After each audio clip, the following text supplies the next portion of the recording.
Hello students, welcome back to the channel. In today's session we are going to solve exercise 5.3 question number 18.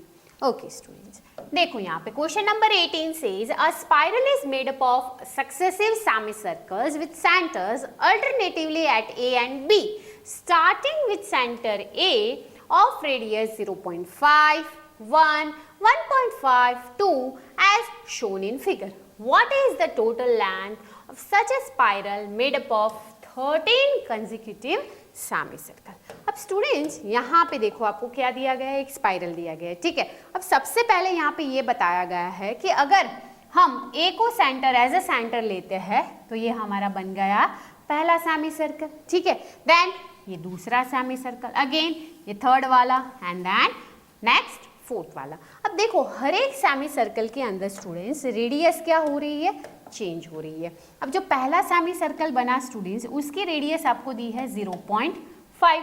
Similarly ये जो दूसरा बना उसकी हमें दी गई है 1 centimetre and the third one 1.5 and the fourth one 2 centimetre. Okay, अब यहाँ पे ये क्वेश्चन के अंदर सबसे पहला काम हमें क्या करना है स्टूडेंट्स, हमें AP फाइंड करनी है, ठीक है। अब AP कैसे फाइंड करेंगे स्टूडेंट्स, अब यहाँ पे देखो सेमी सर्कल दिया है आपको, ठीक है, यहाँ पे L1 लिखा है। ओके, अगर हम हर एक सेमी सर्कल की लेंथ ढूंढ लेंगे तो हमें क्या मिल जाएगा, टोटल सम करके हमें मिल जाएगा टोटल। क्वेश्चन में कितना बोला है हमें, 13 कंसेक्यूटिव सेमी सर्कल्स बोले, मतलब हर एक 13 कंसेक्यूटिव सेमी सर्कल्स की हमें लेंथ फाइंड करनी है, उसे ऐड करना है, ठीक है। इतना बड़ा करेंगे तो टाइम जाएगा, तो हम क्या करेंगे, हर एक का L1, L2, L3, L4 में हम फॉर्मूला डालेंगे। कौन सी फॉर्मूला डालेंगे स्टूडेंट्स यहाँ पे, तो भाई सर्कमफरेंस ऑफ सर्कल क्या था स्टूडेंट्स, सर्कमफरेंस ऑफ सर्कल क्या था, दैट इज 2 पाई, मतलब पेरीमीटर ऑफ सर्कल भी बोल सकते हो आप, ठीक है। अब हमें यहाँ पे सर्कल नहीं दिए गए, हमें क्या दिया गया है स्टूडेंट्स, सेमी सर्कल। तो सेमी सर्कल की क्या फॉर्मूला आएगी students, that will be pi, circle की आधी, ठीक है।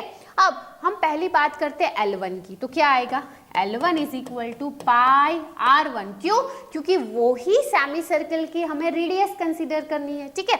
अब देखो पाई को मैं एज इट इज रख रही हूँ, पाई इंटू R1 क्या है स्टूडेंट 0.5, तो क्या मिला 0.5 इंटू पाई। सिमिलरली मतलब AP की फर्स्ट टर्म हमें मिल गई 0.5 इंटू पाई। अब सेकेंड टर्म फाइंड कर लेते हैं, दैट इज पाई R2। चलो पाई एज इट इज, R2 कितना है स्टूडेंट्स हमारा 1 सेंटीमीटर, तो यहाँ पे हम ऐसे ही लिख सकते हैं 1 into pi, that is pi. Similarly L3 ढूंढ लेते हैं, पाई R3, पाई इंटू थर्ड क्या है भाई, R3 इज 1.5, तो क्या आया स्टूडेंट्स आपका, दैट इज 1.5 इंटू पाई। मतलब कि first term 0.5 pi, second term pi and third term 1.5 into pi. तो देखो यहाँ पे हमें AP मिल गया। अब n क्या लोगे, तो भाई 13 बोला है, n इज इक्वल टू कितना आएगा स्टूडेंट्स 13, और हमें क्या फाइंड करना है स्टूडेंट्स, एज 13 फाइंड करना है। क्लियर, ओके, चलो ढूंढते हैं। सबसे पहले AP लिख लेते हैं। AP हमें मिली 0.5 पाई, then 1.5 pi and so on. चलो तो फर्स्ट टर्म क्या मिली स्टूडेंट्स हमें 0.5 इंटू पाई। कॉमन डिफरेंस ढूंढ लेते हैं, तो that is A2 minus A1, pi minus 0.5 पाई। देखो इसमें से पाई कॉमन निकाल लेते हैं, यहाँ पे बचेगा 1 माइनस 0.5। ओके, तो वो क्या हो जाएगा, 1 माइनस 0.5 इज 0.5 इंटू पाई। तो ये हमें स्टूडेंट्स क्या मिला, कॉमन डिफरेंस, ये मिल गई हमें फर्स्ट टर्म, और n तो हमें पता है 13। चलो अब हम क्या करेंगे, फॉर्मूला यूज करेंगे, Sn is equals to n by 2 2a plus n minus 1 into d। चलो तो 13 अपॉन 2 इंटू, चलो ए क्या था स्टूडेंट्स हमारा 0.5 इंटू पाई प्लस, अब यहाँ पे हो जाएगा 13 minus 1, that will be 12 into D क्या है स्टूडेंट्स आपका 0.5 इंटू पाई। क्लियर यहाँ तक, okay done.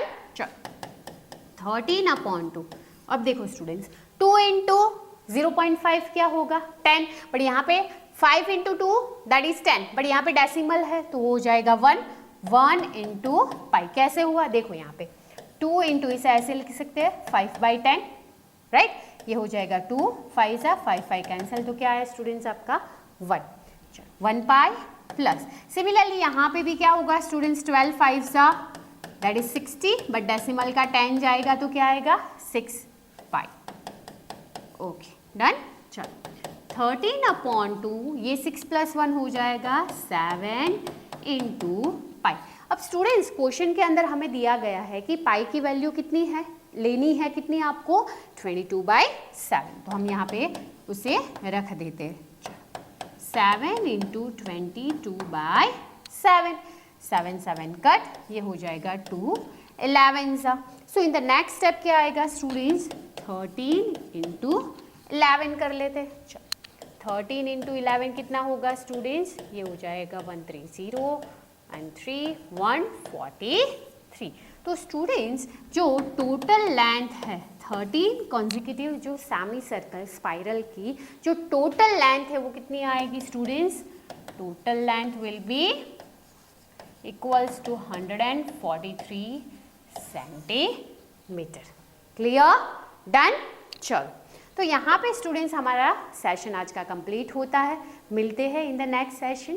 Till then take care. जय हिंद, जय भारत।